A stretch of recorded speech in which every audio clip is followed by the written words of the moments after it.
Hey hi everyone, எல்லோரும் எப்படி இருக்கிறீங்க? நல்லா இருக்கிறீங்களா? நல்லா இருப்பீங்கன்னு நம்புகிறேன். நல்லா தான் இருக்கணும்னு நினைக்கிறேன். ஓகே, நம்ம லாஸ்ட் செஷனில் பிஎன்எஸ்எஸ்கே கீழே கிரிமினல் ட்ரையல் எப்படி கண்டக்ட் பண்ணுறாங்க அப்படிங்கிறத நான் எக்ஸ்பிளைன் பண்ண ஆரம்பித்தேன். அதில் ஃபஸ்ட்டு 3 ஸ்டேஜஸ் நான் சொல்லியிருப்பேன். அதாவது ஸ்டேஜஸ் ஆஃப் இன்வெஸ்டிகேஷன், அப்புறம் ஸ்டேஜஸ் ஆஃப் எவிடன்ஸ், அப்புறம் ஸ்டேஜஸ் ஆஃப் பெயில் வேணுமா வேண்டாமா அப்படிங்கிறது. ஸோ அதுக்கடுத்து 3 ஸ்டேஜ் நான் அப்புறமா எக்ஸ்பிளைன் பண்ணுறேன்னு சொல்லியிருந்தேன். இதுலேயும் நான் எக்ஸ்பிளைன் பண்ணுறேன். ஓகேவா? இது ரொம்ப லாங்காக போச்சுன்னா நான் இன்னொரு செஷன் எடுக்கிறேன். இதில் என்னெல்லாம் அப்படி ஸ்டேஜ் அப்படின்னு பார்த்திங்கன்னா, போலீஸ் ரிப்போர்ட். இப்போ 3 ஸ்டேஜை கடந்து வந்துட்டோம்.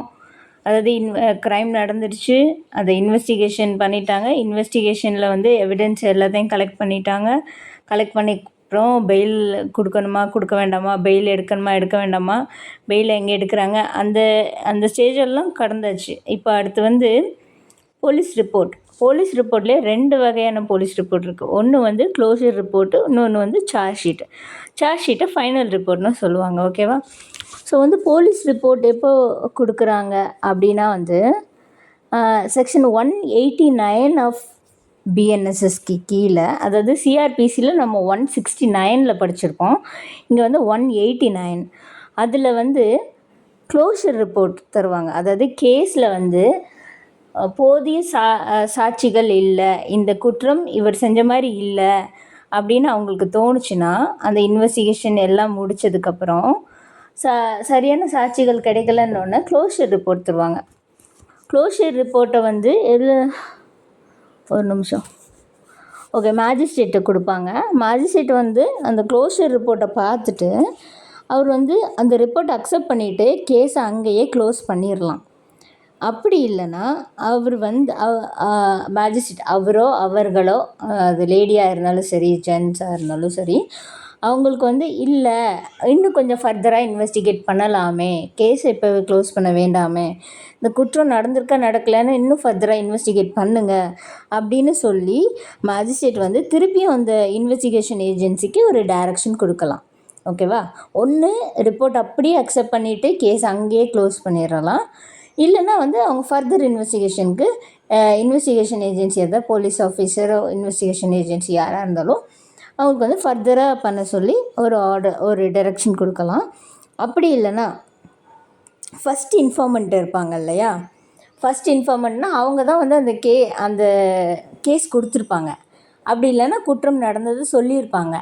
இல்லைன்னா பாதிக்கப்பட்ட நபரே கூட சொல்லியிருப்பாங்க. இந்த மாதிரி ஃபஸ்ட் இன்ஃபார்மண்ட் இல்லைன்னா அந்த விக்டிம் இருப்பாங்க இல்லையா, அவங்களுக்கு அவங்களுக்கு தான் சேலஞ்ச், க்ளோஷர் ரிப்போர்ட்டை சேலஞ்ச் பண்ணுறதுக்கான உரிமை இருக்குது. ஏன்னா அவங்க தானே ஃபஸ்ட்டு கேஸ் கொடுத்தது, இல்லைன்னா அவங்க தான் பாதிக்கப்பட்டவங்க. இதை ஏற்கனவே Bhagwan Singh versus commissioner of police அப்படிங்கிற கேஸில் சுப்ரீம் கோர்ட் கேஸில் சுப்ரீம் கோர்ட் கைட்லைன்ஸ் கொடுத்துருப்பாங்க. அதுபடி அவங்க அந்த க்ளோஷர் ரிப்போர்ட்டை சேலஞ்ச் பண்ணலாம். நீங்கள் எப்படி கேஸை க்ளோஸ் பண்ணலாம் அப்படின்னு கூட அவங்க சேலஞ்ச் பண்ணுவாங்க. இப்போ பகவான் சிங் கேஸை எடுத்துக்கிட்டிங்கன்னா, இது நிறைய எக்ஸாம்ஸ்லலாம் கேட்டிருப்பாங்க. நான் உங்களுக்கு சின்ன சம்மரி மாதிரி வேணால் சொல்கிறேன். அந்த கேஸில் அவர் ஒரு அப்பா, பகவான் சிங்கிறவர், அவரோட பொண்ணு ஹஸ்பண்ட் வீட்டில் வச்சு இறந்துருவாங்க. அது சூசைடு அப்படின்னு சொல்லிடுவாங்க. அவங்க பாத்ரூமில் எரிஞ்சு சாம்பலாயிருவாங்க. அப்போ போலீஸ் ரிப்போர்ட்டில் அது சூசைட் கேஸ் தான் அப்படின்னு சொல்லி அவங்க க்ளோஷர் ரிப்போர்ட் கொடுத்துருவாங்க. ஆனால் இவங்க அப்பா என்ன பண்ணுவார்னா, இல்லை என் பொண்ணு தற்கொலை பண்ணுறதுக்கு சாத்தியமே இல்லை, அந்த இன்வெஸ்டிகேஷன் ப்ராசஸ் இன்னும் நல்லா இன்வெஸ்டிகேட் பண்ணலை அவங்க ஏஜென்சியில் இருந்து, ஏற்கனவே அவங்க மாமியாருக்கும் அவங்களுக்கும் பிரச்சனை இருந்துச்சு, என் பொண்ணை நிறைய கொடுமைப்படுத்தி இருந்தாங்க. அப்புறம் அந்த எரிஞ்சு போன பெட்ஷீட்டெல்லாம் அவங்க இன்வெஸ்டிகேஷனுக்குள்ளே கொண்டு வரலை அப்படின்னு நிறைய பாயிண்ட்ஸை இந்த பொண்ணோட அப்பா அதை எடுத்து சொல்லுவார் கோர்ட்டில். சொல்லிவிட்டு நீங்கள் இது திருப்பி ரீஇன்வெஸ்டிகேஷன் ஆரம்பிக்கணும். இது ஏன்னா நமக்கு தெரியும்ல, ப்ரெசம்ப்ஷன் என்னது, ஒரு பொண்ணு கல்யாணம் ஆகி 7 வருஷத்துக்குள்ளே இறந்துருந்தாங்க அப்படின்னா நம்ம அந்த வீட்டில் கொடுமை நடந்திருக்குமோ அப்படின்னு கோர்ட் ஒரு ப்ரெசம்ப்ஷன் எடுக்கும். அது சாட்சி இருந்துச்சு அப்படின்னா வந்து அப்படி நடக்கலை அப்படிங்கிறத சாட்சி இருந்து ப்ரூவ் பண்ணால் அது இல்லைன்னு சொல்லிடுவோம். அப்படி இல்லைன்னா அதை ப்ரெசம்ஷனாக எடுத்து விசாரிக்க ஆரம்பிப்பாங்க. ஓகே, இது வந்து ரூலு. இந்த கேஸில் அதுதான் நடந்திருக்கும். ஸோ க்ளோஷர் ரிப்போர்ட்டை சேலஞ்ச் பண்ணி அவர் திருப்பி கேஸ் நடத்த சொல்லியிருப்பாங்க. அதனால நம்ம அந்த மாதிரி நான் இப்போ என்ன சொல்ல வந்தேன், ஃபஸ்ட் இன்ஃபார்மெண்ட்டோ இல்லைன்னா விக்டிமோ வந்து இந்த ரிப்போர்ட்டை சேலஞ்ச் பண்ணி திருப்பியும் கேஸை வந்து நடத்த வைக்கலாம். ஓகேவா? இந்த 3 இது வந்து எதில் இருக்குது? க்ளோஷர் ரிப்போர்ட் வந்து 189க்கு கீழே, செக்ஷன் 189க்கு கீழே போலீஸ் வந்து சாட்சி இல்லை அப்படின்னு இது பண்ணிடுவாங்க, மேஜிஸ்ட்ரேட்டுக்கு வந்து ரிப்போர்ட் கொடுத்துருவாங்க. ஸோ பெயில் பாண்டுலேயோ இல்லை ஷூரிட்டி இருந்தாலோ இல்லை ஷூரிட்டி இல்லைனாலோ சரி, அவங்கள வந்து ரிலீஸ் பண்ணிடுவாங்க. அந்த அக்யூஸ் பர்சனை ரிலீஸ் பண்ணும்போது ஒரு கண்டிஷன் என்னென்னா, எப்போனாலும் நீங்கள் மேஜிஸ்ட்ரேட் முன்னாடி தேவைப்பட்டால் நீங்கள் வந்து அப்பியர் ஆகணும் அப்படின்னு சொல்லி ரிலீஸ் பண்ணுவாங்க. ஓகேவா? இது க்ளோஷர் ரிப்போர்ட். இப்போ சார்ஜ் ஷீட் இல்லைன்னா ஃபைனல் ரிப்போர்ட் அப்படின்னா என்னென்னா, அது வந்து செக்ஷன் 193.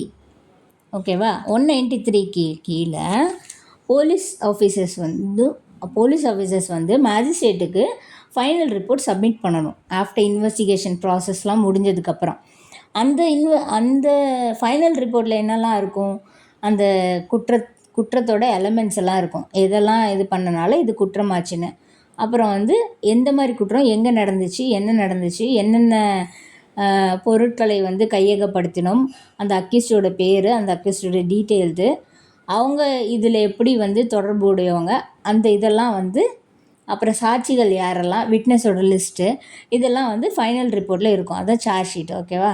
இதெல்லாம் இது பண்ணிவிட்டு செக்ஷன் 193 பிஎன்எஸ்எஸ்க்கு கீழே சொன்ன மாதிரி போலீஸ் வந்து மேஜிஸ்ட்ரேட்டுக்கு இதை வந்து ஃபார்வர்ட் பண்ணி விட்ருவாங்க. இது வந்து எலக்ட்ரானிக்கலாக கூட இப்போ வந்து ரிப்போர்ட்டை வந்து ஃபைல் பண்ணலான்னு சொல்லியிருக்கிறாங்க. ஓகேவா? ஓகே, இப்போது செக்ஷன் ஒரு நிமிஷம். இதில் இப்போ வந்து சார்ஜ் ஷீட்டில் வேறு என்னெல்லாம் இருக்குன்னா, 180 ஸ்டேட்மெண்ட்டு, நான் ஏற்கனவே எவிடன்ஸு நம்ம ஸ்டேட்மெண்ட் வாங்கும்போது விட்னஸ் ஸ்டேட்மெண்ட்லாம் நான் சொன்னேன் இல்லையா லாஸ்ட் செஷனில். ஸோ 183 கன்ஃபெஷனு, 180 ஸ்டேட்மெண்ட்டு, பஞ்ச்நாமாஸ், லிஸ்ட் ஆஃப் விட்னஸ்ஸு, கையகப்படுத்தினது, டாக்குமெண்ட்ஸு, எவிடன்ஸ் கலெக்ட் பண்ணது எல்லாமே வந்து அந்த க்ளோஷர் அந்த ஃபைனல் ரிப்போர்ட்டில் இருக்கும், அதாவது சார்ஜ் ஷீட்டில். இதில் இப்போ என்ன சொல்லியிருக்காங்கன்னா, சீரியஸான க்ரைமாக இருந்துச்சுன்னா, அதாவது 10 வருஷத்துக்கு மேலே உள்ள தண்டனை கொடுக்குற க்ரைமாக இருந்துச்சுன்னா 90 டேஸ்க்குள்ளே, 90 டேஸ்னால் எஃப்ஐஆர் ரிஜிஸ்டர் பண்ணதுலேருந்து 90 நாட்களுக்குள்ளே இன்வெஸ்டிகேஷன், இந்த ப்ராசஸ் எல்லாம் போலீஸ் முடிக்கணும். ஓகேவா? அந்த இன்வெஸ்டிகேஷன் ஏஜென்சி முடிக்கணும். ஒருவேளை 10 வருடத்திற்கு குறைவான தண்டனை கொடுக்கக்கூடிய குற்றமாக இருந்துச்சுன்னா அது வந்து 60 நாட்களில் வந்து அவங்க வந்து முடிக்கணும். இந்த குற்றங்கள் சிலது சொல்லியிருக்காங்க. அதாவது போக்சோ ஆக்டில் வந்து செக்ஷன் 4, 6, 8, 10 கீழே நடக்கிற குற்றமாக இருக்கட்டும், இல்லைனா பிஎன்எஸ்க்கு கீழே 64, 65, 66, 67, 68, 71 வரை நடக்கிற குற்றமாக இருக்கட்டும், இதெல்லாம் வந்து 2 monthsக்குள்ளே அவங்க இன்வெஸ்டிகேஷன் ப்ராசஸை முடிக்கணும். சரியா? ஓகே, அதுக்கப்புறம் என்ன நடக்கும் அப்படின்னா வந்து போலீஸ் அத்தாரிட்டிஸ் வந்து கேஸை வந்து ப்ராசிக்யூட்டர்கிட்டையோ இல்லை பப்ளிக் ப்ராசிக்யூட்டர்கிட்டையோ இல்லைனா ஸ்பெஷல் ப்ராசிக்யூட்டர்கிட்டையோ வந்து அதுக்கப்புறம் ஹேண்ட் ஓவர் பண்ணிடணும். சரியா? அதுக்கு அடுத்த ஸ்டேஜு. ஓகே, ஸோ இப்போ தான் ட்ரையல் ஸ்டேஜ் ஆரம்பிக்குது. ஏன்னா இன்வெஸ்டிகேஷன் ஸ்டேஜ் முடிஞ்சு போலீஸ் ஆஃபீஸர்ஸோட ரோல் முடிஞ்சு அதை வந்து பப்ளிக் ப்ராசிக்யூட்டர்கிட்ட, ஸ்பெஷல் பப்ளிக் ப்ராசிக்யூட்டர்கிட்ட அவங்க வந்து ஹேண்ட் ஓவர் பண்ணிடுவாங்க. அதுக்கப்புறம் commitment of a case under section 232க்கு கீழே தான் ஒரு கேஸை வந்து கமிட் பண்ணுறாங்க. அதாவது அந்த கேஸை கமிட் பண்ணுறாங்கன்னா கேஸை எடுத்துக்கிறாங்க, இனிமேல் செயல்படுத்த போகிறாங்க, அந்த கேஸ் நடக்க போகுது அப்படின்னு அர்த்தம். ஓகேவா? ஸோ சார்ஜ் ஷீட் ஃபைல் ஆனதுக்கப்புறம் மேஜிஸ்ட்ரேட் முன்னாடி சார்ஜ் ஷீட் ஃபைல் பண்ணதுக்கப்புறம் அந்த கேஸு செஷன்ஸ் கோர்ட் நடத்த வேண்டிய கேஸா இல்லை மேஜிஸ்ட்ரேட் கோர்ட்லேயே நடத்தலாமா, எந்த மாதிரி கேஸாக இருந்தாலும் அதாவது உங்களுக்கு இந்த வித்தியாசத்தை நான் ஏற்கனவே பழைய கிளாஸஸில் சொல்லியிருக்கேன் இல்லையா, கான்ஸ்டிடியூஷன் ஆஃப் கிரிமினல் கோர்ட்ஸில் வந்து எதெல்லாம் வந்து எதாவது செஷன்ஸ் கோர்ட் எது, மேஜிஸ்ட்ரேட் கோர்ட்ஸ் எது, அதெல்லாம் நான் சொல்லியிருப்பேன். அப்புறம் வந்து எதெல்லாம் செஷன்ஸ் கோர்ட்டில் நடக்கும், மேஜிஸ்ட்ரேட் கோர்ட்டில் எதெல்லாம் நடக்கும் அப்படிங்கிறத வந்து நான் உங்களுக்கு அந்த ஃபஸ்ட்டு ஷெடியூல் ஆஃப் பிஎன்எஸ்எஸ் சொல்லும் போதும் நான் சொல்லியிருப்பேன். ஓகேவா? ஸோ அந்த மாதிரி ஒரு சில கேசஸ் வந்து மேஜிஸ்ட்ரேட் வந்து இது நம்ம நடத்த முடியாது, நம்ம பவர் இல்லை, இது எக்ஸீட் ஆகுது, இந்த கேசஸை வந்து செஷன்ஸ் கோர்ட் தான் எக்ஸ்க்ளூசிவாக ட்ரை பண்ண முடியும் அப்படின்னு அவர் நினச்சாலுமே அவர் ஃபஸ்ட்டு என்ன பண்ணுவார், அவர் காக்னிசன்ஸில் எடுத்துருவார். செக்ஷன் 210 சப்செக்ஷன் 1 சப்கிளாஸ் பிக்கு கீழே அவர் வந்து காக்னிசன்ஸில் எடுத்துட்டு அந்த அக்யூஸ்டை முதல்ல செக்யூர் பண்ணிடுவார். செக்யூர் பண்ணுறதுன்னா அவர் இந்த இதுக்கு கீழே எடுத்துடுவாங்க, உங்களோட ஜுடிஷியல் கஸ்டடிக்கு கீழே எடுத்துடுவாங்க. அது பண்ணிவிட்டு அதுக்கப்புறம் அவங்க காக்னிசன்ஸ் எடுக்கிறதே அதுக்கப்புறம் ஜுடிஷியல் கஸ்டடிக்குள்ளே எடுக்கிறாங்க. காக்னிசன்ஸ் எடுக்கிறதுனா என்ன அர்த்தம் அப்படின்னா, மேஜிஸ்ட்ரேட் வந்து அந்த கேஸை தங்களோட கருத்துக்கு கீழ் கொண்டு வராங்கன்னு அர்த்தம். ஓகேவா? அவங்க எடுத்து பார்க்க ஆரம்பிச்சிட்டாங்க, அவங்க இந்த கேஸை இனிமேல் அவங்களோட கன்சர்னுக்கு கீழே கொண்டு வந்து அதை டீல் பண்ண போகிறாங்கன்னு அர்த்தம். ஓகே, இப்படி பண்ணிவிட்டு அதுக்கப்புறம் ஒரு நிமிஷம் வாரண்ட்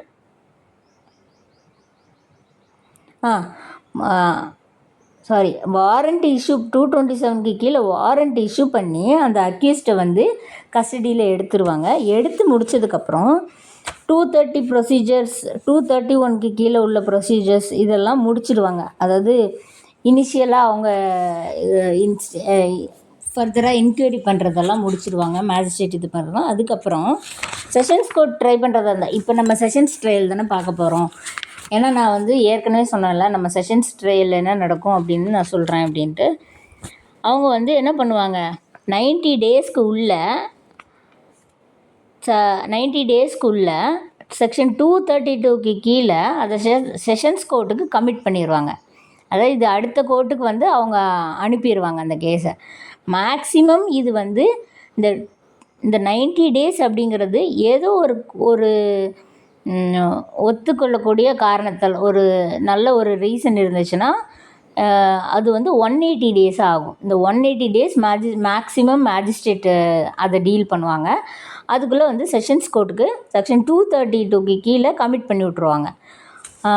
கமிட் பண்ணும்போது என்ன பண்ணுவாங்கன்னா, அந்த கமிட் பண்ணிட்டு அந்த பப்ளிக் ப்ராசிக்யூட்டர்கிட்ட வந்து சொல்லிடுவாங்க, நான் வந்து செஷன்ஸ் கோர்ட்டுக்கு அதை வந்து கமிட் பண்ணி விட்டுட்டேன் அப்படின்ட்டு. ஓகேவா? அதுக்கப்புறம் வந்து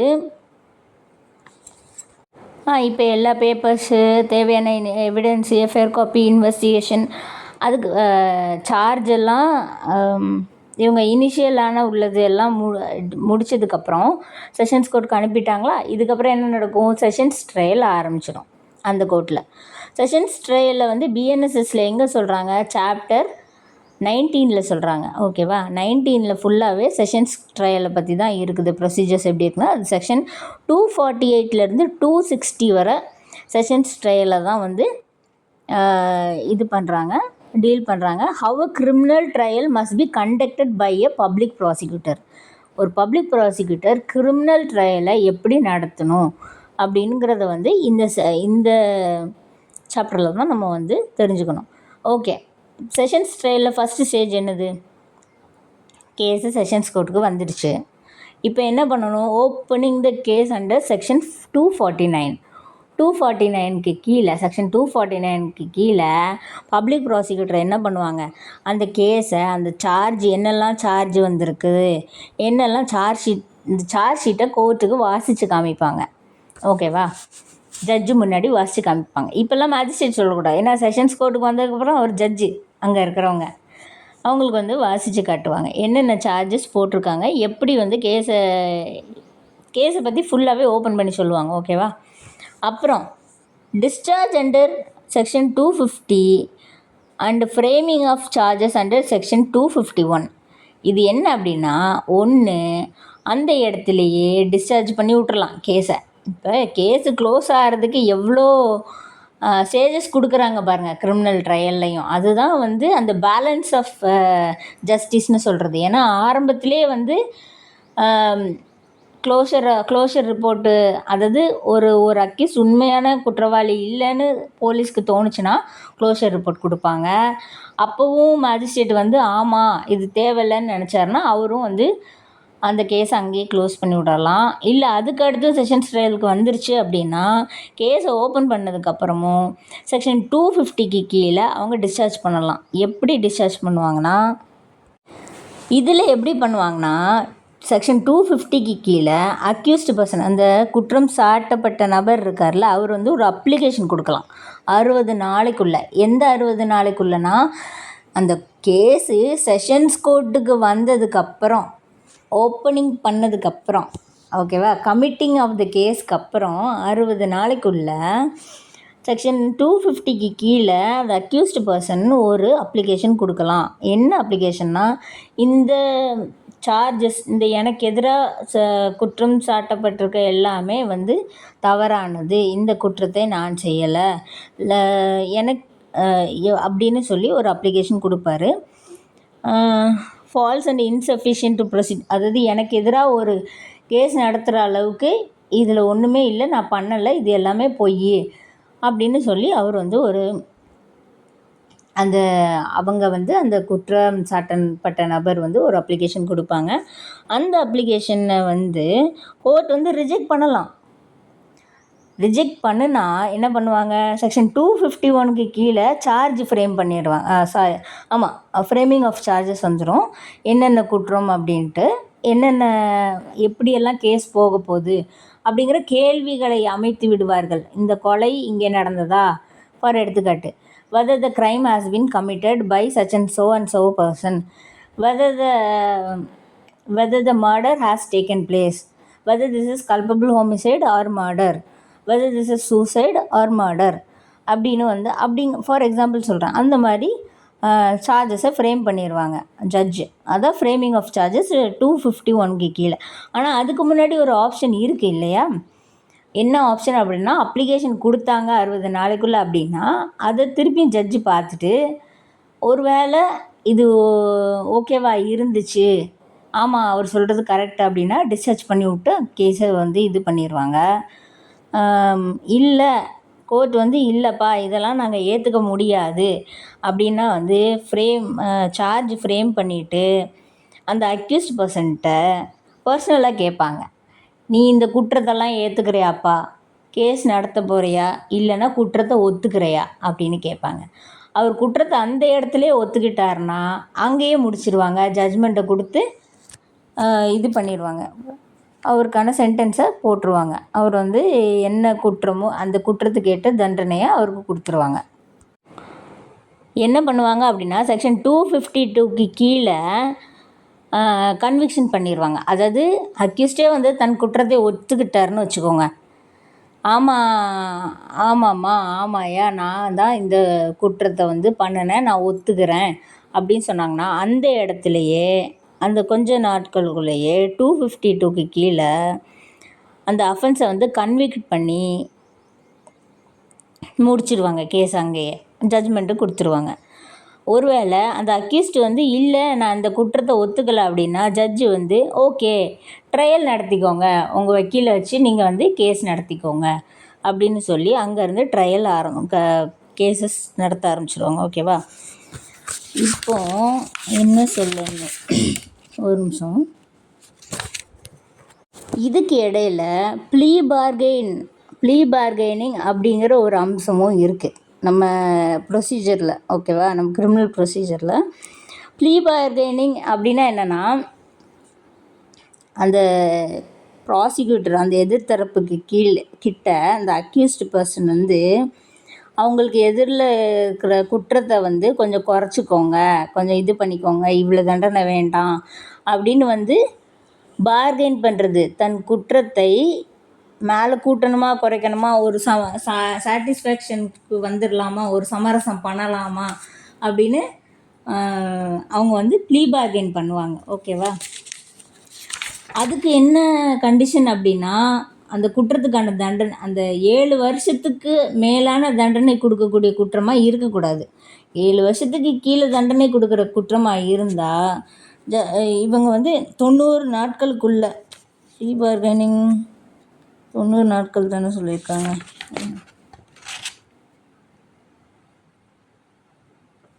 ஒரு நிமிஷம். இல்லை இப்போ பிஎன்எஸ்எஸ் என்ன சொல்லியிருக்காங்கன்னா 30 நாளைக்குள்ளே வந்து ப்ளீ பார்கெயின் அப்ளிகேஷன் கொடுத்துருக்கணும். அதாவது ப்ளீ பார்கெனிங் அப்படின்னா வந்து அந்த குற்றத்தை வந்து எனக்கு குறைவான குற்றத்தை போடுங்க, இந்த செக்ஷன் கீழே வேண்டாம், நான் இவ்வளோ இது பண்ணலை, குறைச்சி போடுங்க, குறைவான தண்டனை கொடுங்க அப்படின்னு இந்த அக்யூஸ்ட் பர்சன் வந்து ஒரு அப்ளிகேஷன் கொடுப்பாங்க. சரியா? இது வந்து சோஷியோ எக்கனாமிக், அதாவது நம்ம நாட்டோட சோஷியோ எக்கனாமிக் சமூக பொருளாதாரத்தை பாதிக்கக்கூடிய குற்றமாக இருக்கக்கூடாது. அந்த மாதிரி குற்றமாக இருந்தால் ப்ளீ பார்கெனிங் பண்ண முடியாது. இன்னொன்று 7 வருஷத்துக்கு தாண்டி போகிற தண்டனை கொடுக்கக்கூடிய குற்றங்களாக இருக்கக்கூடாது. அப்படி இருந்தாலும் ப்ளீ பார்கெனிங் பண்ண முடியாது. சரியா? இப்போ செக்ஷன் 290க்கு கீழே அவங்க வந்து அப்ளிகேஷன் கொடுப்பாங்க சார்ஜ் ஷீட் போட்டதுக்கப்புறம். ஓகேவா? இந்த அம்சமும் இருக்குது, அதுக்காக தான் உங்களுக்கு சொல்கிறேன். அப்புறம் வந்து அந்த ஜட்ஜ் என்ன பண்ணுவாங்க, பப்ளிக் ப்ராசிக்யூட்டருக்கு அதை இன்ஃபார்ம் பண்ணிடுவாங்க, நோட்டீஸ் அனுப்புவாங்க. அப்போ பப்ளிக் ப்ராசிக்யூட்டர் வந்து மியூச்சுவலாக அவங்களால வந்து ஒரு சாட்டிஸ்ஃபேக்டரி டிஸ்பொசிஷன், ஒரு தீர்வு காண முடியுமா அப்படின்னு வந்து பாருங்கள் அப்படின்னு சொல்லிடுவாங்க. அது ஒர்க் அவுட் ஆச்சுன்னா மேஜிஸ்ட்ரேட்டே வந்து கேஸை டிஸ்போஸ் பண்ணுவாங்க. இது செக்ஷன் 293 ஆஃப் பிஎன்எஸ்எஸ்க்கு கீழே டிஸ்போஸ் பண்ணிவிட்டு செக்ஷன் 294 ஆஃப் பிஎன்எஸ்எஸ்க்கு கீழே ஜட்ஜ்மெண்ட் பாஸ் பண்ணிடுவாங்க. அது எந்த மாதிரி ஜட்ஜ்மெண்ட் அப்படின்னா ப்ளீ பார்கெனிங் அப்ளிகேஷனை கருத்தில் கொண்டு தரப்படக்கூடிய ஜட்ஜ்மெண்ட்டாக இருக்கும். சரியா? 294க்கு கீழே.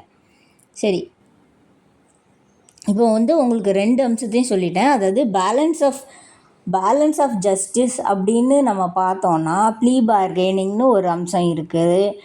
அப்புறம் வந்து கேஸை வந்து க்ளோஷர் ரிப்போர்ட்லேயே க்ளோஸ் பண்ணி அனுப்புகிற ஒரு அம்சம் இருக்குது.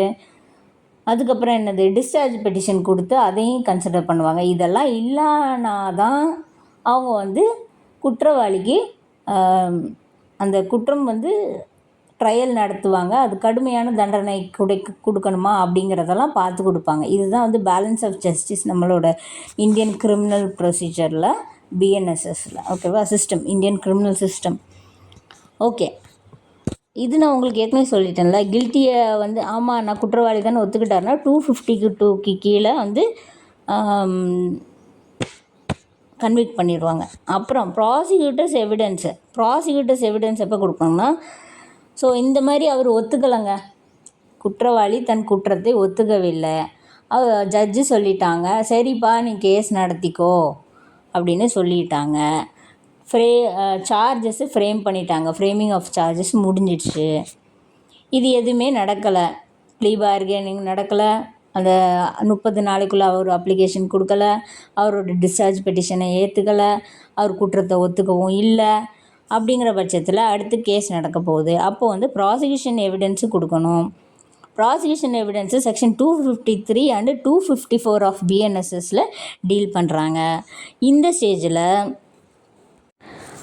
ப்ராசிக்யூட்டர் எவிடன்ஸ் என்னெல்லாம் நடக்கும்? ஓகே, இப்போ வந்து எக்ஸாமினேஷன் இன் சீஃப்னால் நம்ம எல்லாருக்குமே தெரியும், நம்ம வக்கீலே வந்து கேள்வி கேட்பாங்க, இதுதான் நடந்துச்சா, இதுதான் உங்களுக்கு எதிரான லெவல் பண்ணியிருக்கிறாங்க, குற்றம் சாட்டப்பட்டிருக்காங்க அப்படின்னு சொல்லுவாங்க. எக்ஸாமினேஷன் இன் சீஃப் முடிஞ்சதுக்கப்புறம் க்ராஸ் எக்ஸாமினேஷன்னா அந்த எதிர்த்தரப்பு வழக்கறிஞர் வந்து கேள்வி கேட்பார். அப்போது க்ராஸ் எக்ஸாமினேஷன் ஸ்டேஜும் முடிஞ்சோன்னா எக்ஸாமினேஷன் நடக்கும். இவங்க கேட்பாங்க, அப்புறம் அவங்க நம்மளை கேட்பாங்க, அப்புறம் இவங்க அங்கே போய் மாற்றி கேட்பாங்க. இப்படி ஒரு மாற்றி கேள்வி கேட்டுகிட்டு இருக்க தான் வந்து எக்ஸாமினேஷன் இன் சீஃபு, க்ராஸ் எக்ஸாமினேஷன், எக்ஸாமினேஷன், இதெல்லாம் வந்து பிஎஸ்ஐக்கு கீழே, பாரதிய சாட்சி அதிநியம்க்கு கீழே நடக்கும். ஓகேவா? சாப்டர் 10ல் சொல்லியிருக்காங்க எப்படி விட்னஸை வந்து எப்படி எக்ஸாமின் பண்ணணும் அப்படிங்கிறத. நான் உங்களுக்கு பிஎஸ்ஏ நடத்தும் போது அதை வந்து கிளாரிஃபை பண்ணுறேன். ஓகேவா? அப்புறம் பிஎன்எஸ்எஸில் வந்து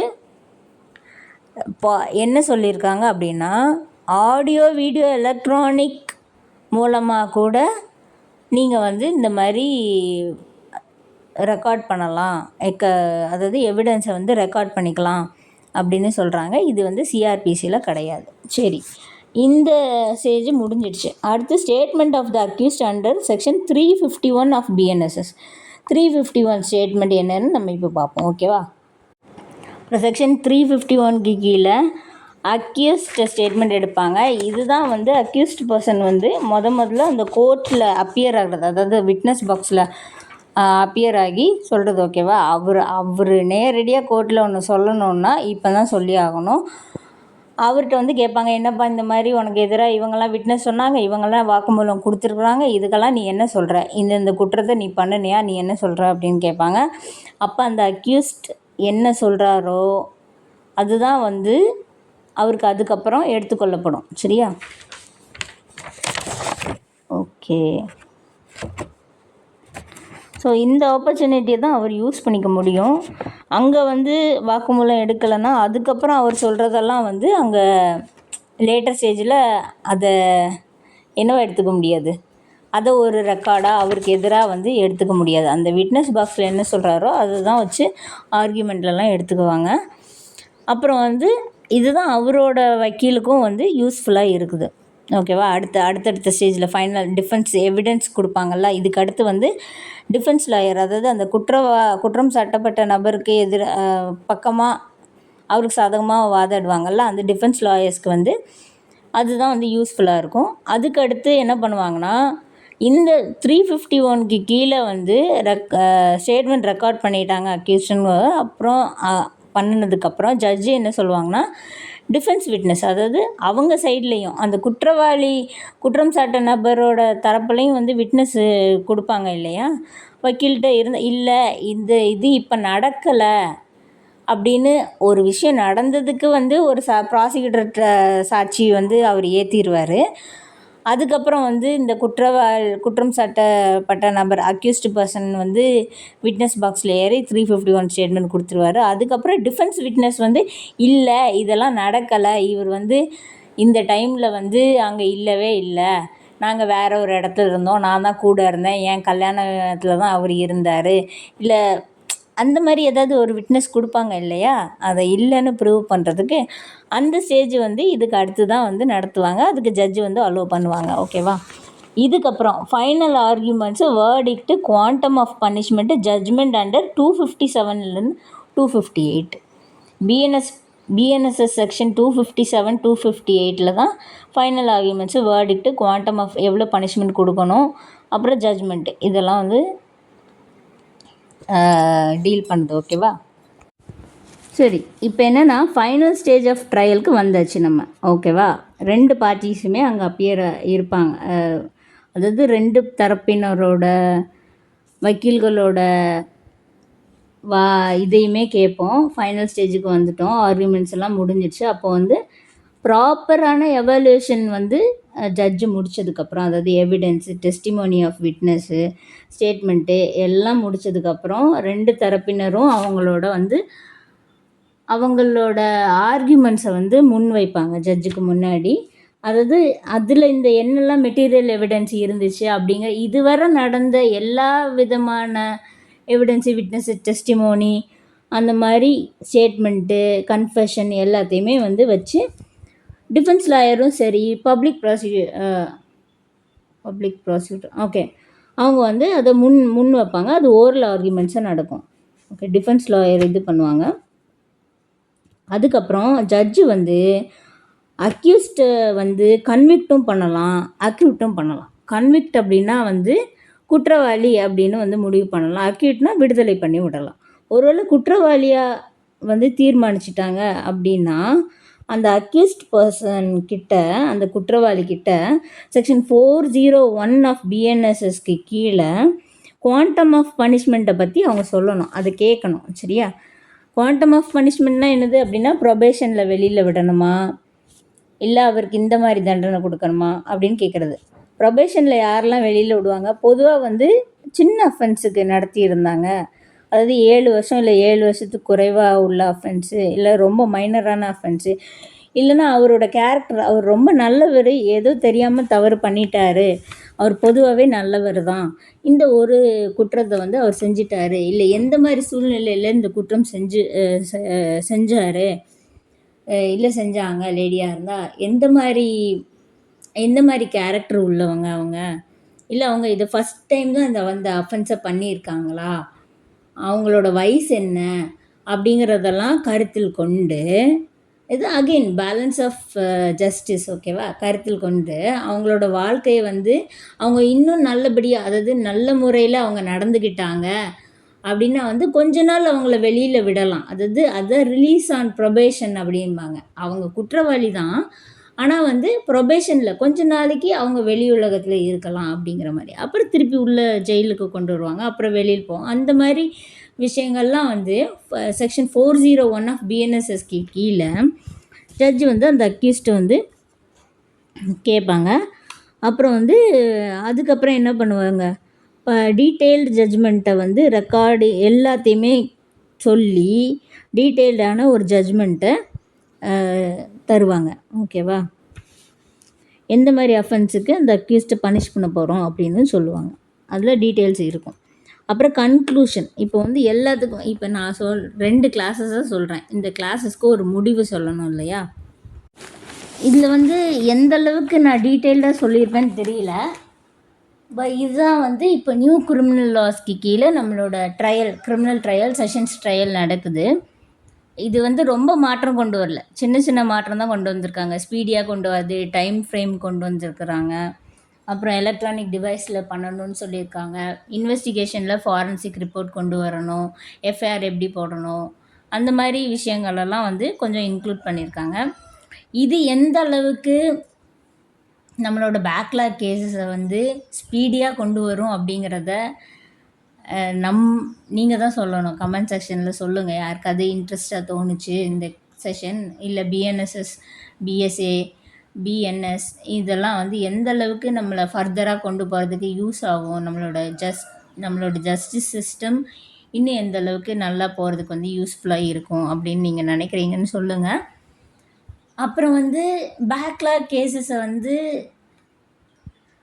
கண்ட்ரோல் பண்ணுறதுக்கு, அது எல்லாத்தையும் தீர்ப்பளிக்கிறதுக்கு நம்ம, ஏன்னா பெரிய ஜனநாயக நாடு, நமக்கு வந்து ஜனத்தொகை அதிகம், இதெல்லாம் தீர்ப்பளிக்கிறதுக்கு சட்டங்கள் இப்படி வந்தால் மட்டும் போதுமா, இல்லைன்னா வழக்கறிஞர்கள் நிறைய வேணுமா, ஜட்ஜஸ் நிறைய பேர் வேணுமா அப்படிங்கிறதெல்லாம் வந்து அதையும் அரசாங்கம் கொஞ்சம் கருத்தில் கொள்ளணும் இல்லையா. ஸோ நிறைய பேர் சட்டம் படிங்க, நிறைய பேர் ஜட்ஜ் ஆகுங்க, நிறைய பேர் நல்ல தீர்ப்புகள் வழங்குங்க. ஸோ நாடை நம்ம தான் பார்த்துக்கணும் இல்லையா. நன்றி, thank you, thanks for listening, bye by.